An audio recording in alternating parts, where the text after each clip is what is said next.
The formation of Mossad, the untold story of Israel's legendary spy agency. The creation of the Mossad, Israel's world-renowned intelligence agency, is a story steeped in intrigue, urgency, and determination, a reflection of a young nation's struggle for survival amidst hostile neighbors and precarious beginnings. To understand the genesis of this agency, we must journey back to the late 1940s and early 1950s, when the State of Israel was beginning to take shape. A nation is born in turmoil.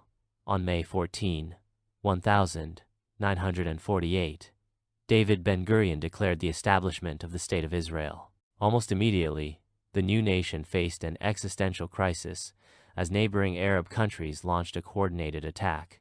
Israel, small and under-resourced, was fighting for its survival. Amid the chaos of war, it became clear that intelligence, the ability to anticipate enemy moves and counter them, would be critical for Israel's survival. However, the young state had no centralized intelligence apparatus. In these formative years, various intelligence units operated independently.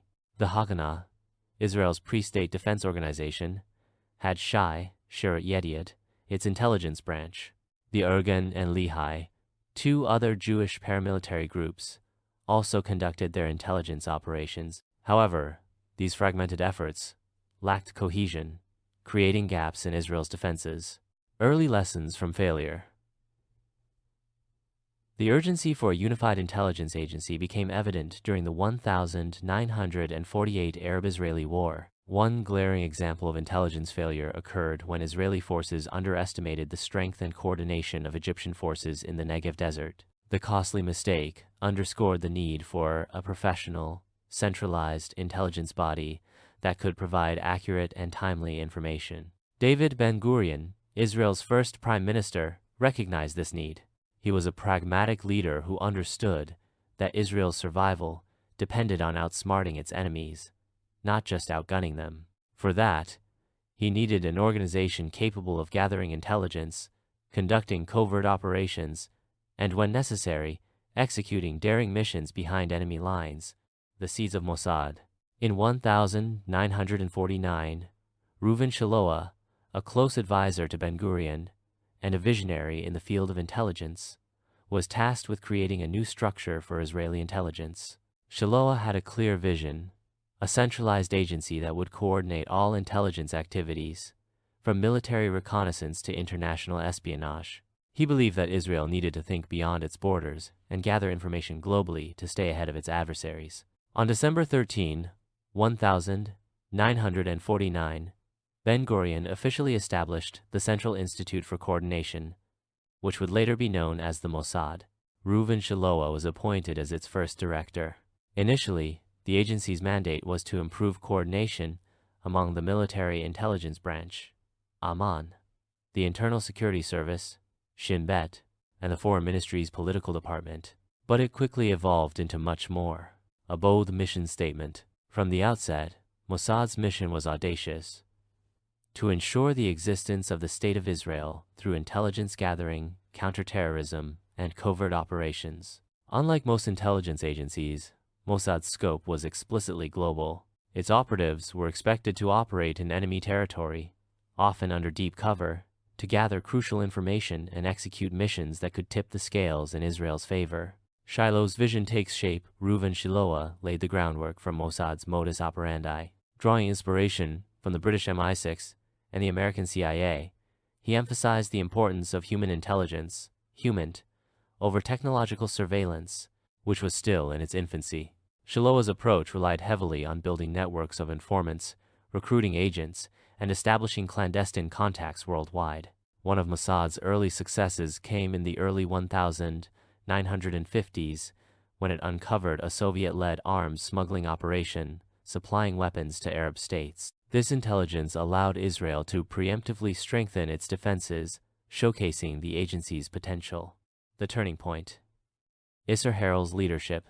In 1952, Isser Harel, a man whose name would become synonymous with Mossad's rise to global prominence, was appointed as the agency's director. Harel was a former operative of the Haganah and had a reputation for meticulous planning and an uncompromising commitment to Israel's security. Under Harel's leadership, Mossad transformed from a fledgling organization into a formidable intelligence agency. He reorganized its structure, introduced rigorous training programs, and expanded its global reach. Harrow believed in proactive measures and was not afraid to take bold actions, even if they involved significant risks. Operation Finale, capturing Eichmann. One of Mossad's most famous missions during Harrow's tenure was the capture of Adolf Eichmann, a key architect of the Holocaust. In 1960, Mossad operatives tracked Eichmann to Argentina, where he was living under a false identity. The mission was fraught with challenges, including operating in a foreign country without official permission and the risk of exposing Israel's covert capabilities. Despite the obstacles, Mossad's team successfully abducted Eichmann and smuggled him to Israel, where he stood trial for his crimes. The operation was a watershed moment for Mossad, demonstrating its ability to execute complex missions with precision and discretion. Beyond espionage, covert operations. Mossad's activities were never limited to intelligence gathering. From its inception, the agency took on covert operations that included sabotage, assassinations, and the rescue of Jewish communities in peril.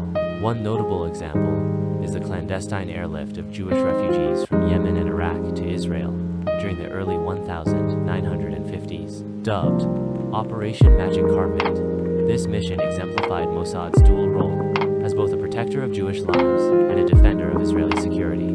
The philosophy of by way of deception, Mossad's unofficial motto, by way of deception, thou shalt do war, encapsulates its approach to achieving its objectives. Deception, subterfuge, and psychological warfare became hallmarks of its operations.